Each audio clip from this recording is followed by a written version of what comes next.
The next World of Warcraft expansion. Bellular also thinks he has it figured out. Evidently, because Mikey Barra tweeted out, no pirates, everyone's going full Void Storm now. Let's see if he has the same speculations that we recently just watched. League season has begun, and our first entry is World of Warcraft Voidstorm. Could be BS, but remember, just about every expansion does actually leak in some way, and even if it's not, there's massive evidence just a few days ago that points in its direction. Per the leak, Queen Ashara's Voidstorm covers Azeroth, and we travel to the South Seas to stop it, all while we contend with a ridiculous... So we travel to the South Seas, but according to Mike Ybarra, we're going to travel without pirates. I still think, you know that Night Squall?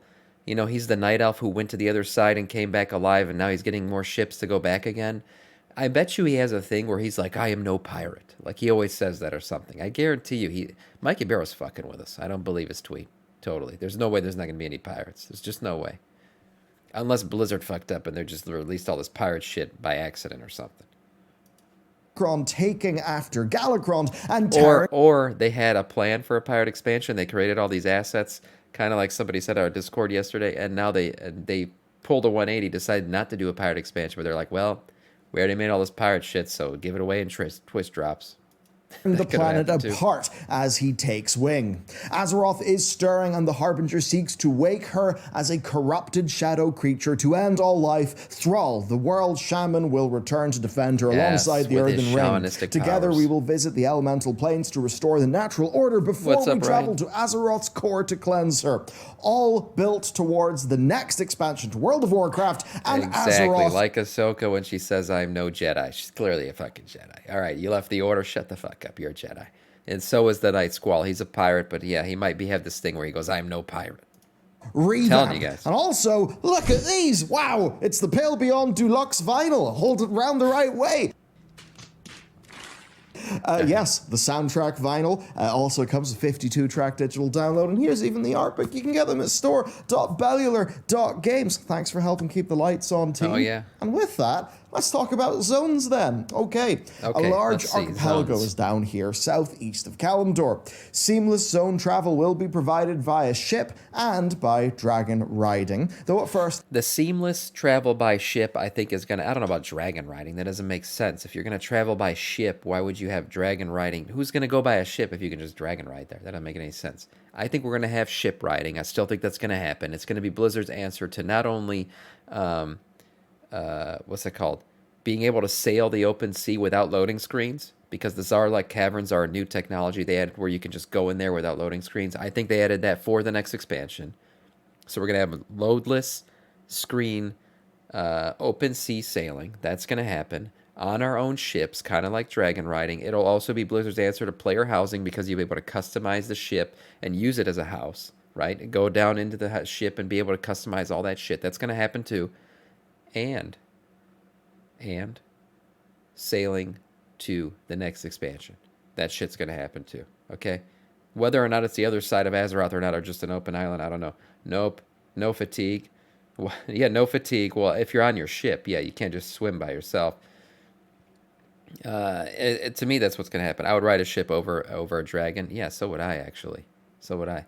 I want to feel like a Captain Jack Sparrow, exactly, but you can't be a pirate because Mikey Barra said no pirates. The skies will be dangerous. The Undermine, a goblin cave network, is beneath Kazan. Telebeam and its dark banana-flavored secrets will be there. Hiji, the Bloodsail stronghold, also known as Plunder Isle. Snow-capped mountains, tranquil koi ponds, and gorgeous gardens, a fitting aesthetic. That sounds nice. Hiji is also the name of a small Japanese town. An underwater zone is yet to be named. It was once the Darkspear home. Now it belongs to the Naga, and it's where we will find Uldaz, the final Titan facility. I don't know why these underwater... I hope we don't get underwater zones. Like I said, they tried that shit. Has anyone gotten on that seahorse mount ever since? I don't think so. That thing gives me PTSD. Then a patch zone, Karesh, the destroyed ethereal home planet. Also procedurally generated islands for endgame content, which sounds like Island Expeditions. Island Expeditions. I'm telling you, the Island Expeditions are coming back, man. They didn't get to do it. They dropped that shit for Azerite armor fixing because they had to put everybody on fixing Azerite armor, so they didn't get to do Island Expeditions anymore. Island Expeditions are content that they made that they never got to do. We're getting it. It's going to happen, guys. And it's going to be better. 2.0, but probably more like the Scaravolts than the weird loot and murder speedruns of the past. As for gameplay, apparently dragon riding is back, and we can actually upgrade it to work underwater to explore that Naga-heavy zone. We get our own ships to explore the isles and haul back loot in. There's an unnamed underwater species that will serve as a new race, followed by ethereals as a new race in a future patch. Nazjatar technically was. Mostly account-wide content, and finally, new spell customization glyphs for everyone, including Silver Light for paladins. That's allegedly, cool. Of course. The campaign then is Thrall leading us to meet the elemental lords, dragons, wild gods, and even ancients we've never heard of. And at the end, we'll see Azeroth in a whole new light. I would speculate. Unique rewards and superb voice acting from Chris Metzen. Imagine, Chris Metzen voice acting's like a box feature. It's like a feature of the next expansion. Chris Metzen voice acting included in this expansion. That would mean that she's not a Titan and it's something else. It all sounds quite exciting, but there's no player housing, which immediately you might think, oh, it's going to be fake. Clearly they'll reveal that. Yeah, well, I don't want underwater. That I don't care actually would take time as a feature, so maybe not. And honestly, we did get the goldfish. You guys remember that? We got for the 6-month sub, you got the goldfish, which is a flying mount, a ground mount, and an underwater mount. So there are some hints at an underwater region. I hope we don't get an underwater region, man. That just sounds dumb. I hope not. And they keep talking about, the Naga are going to be a playable race, kind of like the Drag Theory, where they can transform into a humanoid form, and that fixes the armor issue. I could imagine the Naga being a playable race, and one of their racial abilities is the ability to swim very fast. That could be a thing. But I hope all these swimming things aren't hinting at an underwater zone. Please, no. Please, no. It was an underwater zone, but it's not anymore. Yeah, Nazjatar was. It got brought back to this, it got uncovered. That's fine. I like that more than actually swimming underwater. Sounds close to the perfect leak. I mean, Thrall is on the BlizzCon key art, Chris Metzen is back, so he plays a key role. Check. Ashara's apocalyptic return being teased in the Forbidden Reach lore books. Check. Yeah. The Void Ethereals sneaking around behind our backs, investigating things. Yeah. Check. It paints a solid picture. We know what this would look like, and so far, it does sound pretty amazing. I do think that this was posted on a WoW forum. This is where this is coming from. I think this shit, though, is just kind of fanfic for now. He's just looking at the same hints that we're looking at, and he made all this stuff up. The South Seas naval stuff, though, is where things get interesting and very likely quite accurate. Because Blizzard have been about as subtle as a thrown brick recently. Now, we've talked about some of these before. The Wondrous Wave Whisker, the Koi Fish Storm Mount with Naga-like designs. It's a perfect candidate for a flight path mount if we need to fly and swim between islands. True. We've also talked about the Wave-born Diplomat's Regalia, which is a very obviously sort of high society sea explorer piece of garb. Explorer. The puffy shoulders. Explorer, not a pirate. This is what I'm talking about. I think Mike Ybarra might be fucking with us with his no pirate shit. They could just be saying, oh, we're explorers, we're not pirates. Kind of old-timey fancy, and not something we've really seen as much before. Now, in what context do you, of course, need a noble to go around doing diplomatic things? I mean, exactly. It's when you find new people and new islands and need to strike some new deals. Of course, any diplomat exploring all these islands will need guards, maybe some sort of watchman, and that's where the Solemn Watchman's garb comes in. Another store set will be a perfect fit. We could... Look at the top corner of my screen right now. What's the Twitch drop? What is the Twitch drop this week? It's a fucking Buccaneers thing. And it's another pirate thing. Also talk about the pirates in the Forbidden Reach, the skeleton first mate Jamboya at the trading post, or the Night Squall and his plans to... The Night Squall. This is the guy I keep talking about. He came back from the other side of Azeroth. Really? We're just going to leave that lore hanging there? I don't think so. Create the biggest pirate fleet of all time. But I've talked about those things. Biggest pirate fleet, or maybe this biggest explorer's fleet. Maybe they don't like to be called pirates. I'm telling you. On the channel before. And actually something even larger has dropped. This is the Seafarer's Pack. Yeah. It's less a wink and a nudge and more a large flashing neon sign because... And we got the Dragon Pack released before Dragonflight. Like, this is not... We're not just speculating because we want to speculate. Blizzard has literally, in the past, told us what the next expansion is going to be via these packs. So why this time they're going to pull a 180 and release all this pirate shit and then come out with a Void expansion. I don't see that happening. I really think he's just messing with us. Before Dragonflight was announced, Blizzard dropped the I gotta let the Dragon video Pack. play. I just keep And in predicting what he's hindsight, gonna that say. really does look extremely, stupidly, obviously like a hint of what was to come. So to the sea we go then, apparently. And where there is sea, there is the unknown, and all sorts of voidy shenanigans are fair game in that context, especially with, the Naga being there. Yeah. Finally, these Naga are gonna come data-mined back for boats sure. that have been floating around the game files for ages, well, they would have... Oh, wow. Look at that. Look at these new boats with the new sails. Look at how the sails... data-mined boats that have been Look in the floating wind. around the Do you game guys see files that? for ages. Isn't that kind of crazy that when we got dragon riding, we had new dragons whose wings flap in the wind, unlike the old ones that were very stiff? Yeah. I highly doubt they're just remaking all these boat assets just so we can sail from location to location on a map where you go into a loading screen and it takes you to the next spot. No. All this shit has to do with the new boat riding features that are coming out. I guarantee it. Well, they would finally have a place. I'm still sitting on my same horse. The other convincing part here is how much is left unsaid. Look at those sails. Every time an expansion comes out, there's been a guys. whole bunch of stuff we expected, but also plenty that's totally fresh. Battle for Azeroth introduced the Drost, Sethrak, Volpera. It fleshed out the Zandalari and Kultirans a ton. Shadowlands was almost entirely new, and that's maybe where it went astoundingly wrong. Dragonflight is about the dragons, but it's also bringing in the Drakthir and the Incarnates. Often then, fake leaks get caught up very much in what we know and what is solid, but they often forget that there is a massive team of creatives who are exploring new things and adding their own spin. Yes, Shadowlands wasn't that successful, but Dragonflight took a more measured approach, right? With like the Iskara and the Maruk being new versions of things we've already known. Quick thought. Is this technically, this next expansion, going to be the last not Microsoft released expansion? Because after this one comes out, 2 years later, for sure the Microsoft merger would have already happened, the acquisition. So the next one is going to be, WoW brought to you by Microsoft. That's an interesting thought. Maybe the next expansion after this one's completely race would be likely a new take on like the Ankoan or the Jinyu. Maybe an ancient lost version that, is beneath the waves. We could even find an offshoot from the humans, right? From the cursed Vrykul who fled, or whichever mortals fled from Odin after rebelling against the Titan Keepers. So there's enough open here for the team to flex their creative muscles, create some new races, and surprise us. And I think the best example is Hiji. See, Zandalar might have seemed mostly new for BFA. Not Fiji, Hiji. Because in the game beforehand, it was basically just a throwaway thing that was mentioned, background lore for trolls. But the version of the Zandalari that we actually got was heavily inspired by lore from the role-playing game, even including King Rastakhan, the shape and size of Zuldazar, and even the connection to the light via the priests, right? They actually took all that RPG lore and they remixed it into what we ultimately got, layering in their own creative flair, which was basically just saying, hey, remember Black Panther, the movie? Let's do that. Yeah. Weird decision. Anyway, PG then is literally just a small island from a very early concept map.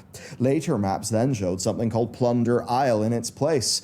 Plunder Isle seems nice and piratey, Cool, but piratey. PG sounds, like it's in the But Pacific again, no pirates, right? No pirates. Ocean. Perhaps a bit like Fiji. That's only a stone's throw from the East and Southeast Asia, which outside of Pandaria covering China, they haven't really used as inspiration before. That's a lot of amazing vibes to yoink, and the wondrous wave whisker is 100% something belonging in a Japanese-inspired koi pond. So if you take the perspective of the devs trying to figure out what they could turn Hiji into, well, a Pacific Island vibes, a sprinkle of Japanese aesthetic, some pirates. I mean, you could imagine the zone and its quests pretty easily then. Now, the role-playing game even has I could even imagine, just looking at the ocean right now, we've never had dynamic oceans in WoW. Like, there's never been any waves of any sort.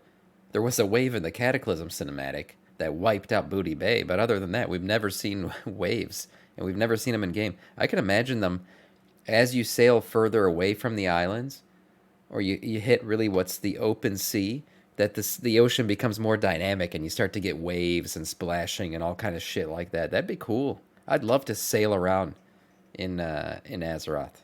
without loading be screens. that a human supremacist ex-Lordaeron noble is leading the Bloodsail Sir, thank you for the sub. Continue to be a Death Knight of our scourge. September continues and Sir Savali comes through.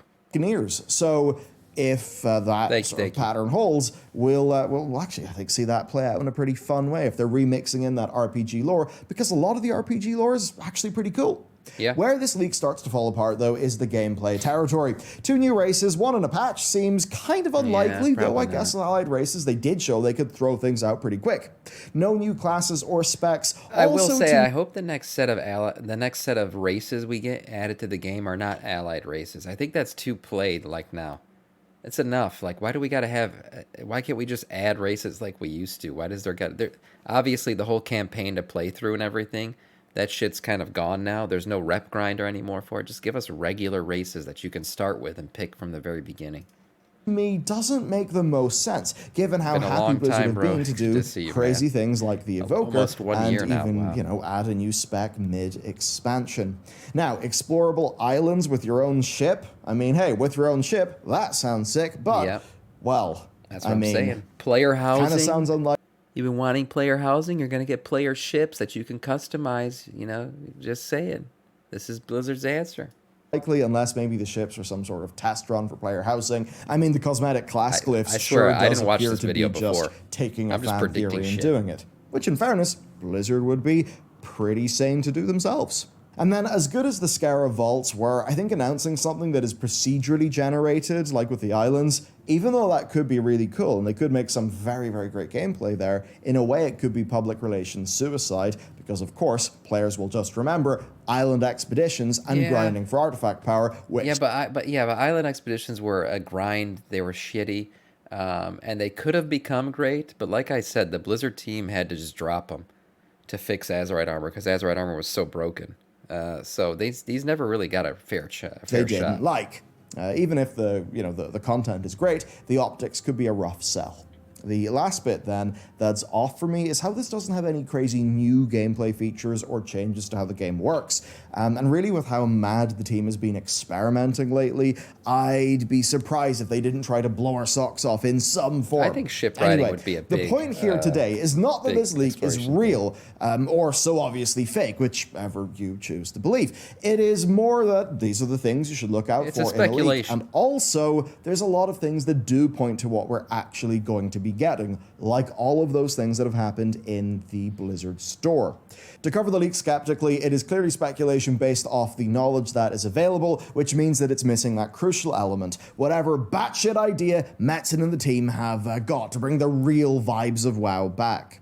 If we do get a real leak ahead of BlizzCon, I'm sure it'll have some batshit stuff in it. I mean, think about it this way. Would you have believed Dragonflight if it leaked? Many players wouldn't. The team are in a creative space where they know how bad a place they got to in Shadowlands. I think they know that Dragonflight's better, but they do need something to be a bit more on the mark, especially with the War Chief himself back, as Taliesin recently said, and in a very serious creative leadership position. The speculation being done across the game right now all points us towards two things, though. The Void and the Sea. Yeah, maybe Void it and the won't sea. be World of Warcraft Void. You can't avoid the Void, and you can't avoid the sea. There you go. That's the new slogan for the next expansion. Posited in this leak. Both all those things happening in the store, the sea seems rather certain, and with obviously all the Void stuff, especially Sarkarath, come on, I think the Void is going to be happening. But if you would like to know what is happening more immediately, then after you've checked out store.bellular.games for Collector's Edition merch, you should check out this video that's breaking down all of the lore connections in our latest cinematic. Very nice. Another good video. Next expansion. Ocean-faring pirates who are not pirates. They're explorers. Going to see that stuff. Next, the final big patch taking us to the ethereal lands and all that. That could happen for sure. Do I want to see ethereal lands the entirety of the expansion and go into space and all that shit? No. I don't. I'm not ready to leave Azeroth yet, and I hope we don't have to. But all in all, I think this post by this guy was really just a fanfic where he's just putting together all the pieces and saying this is what the next expansion is going to be. I don't really think it's a leak, but I do think he's right in a couple things. So we'll see. We'll see.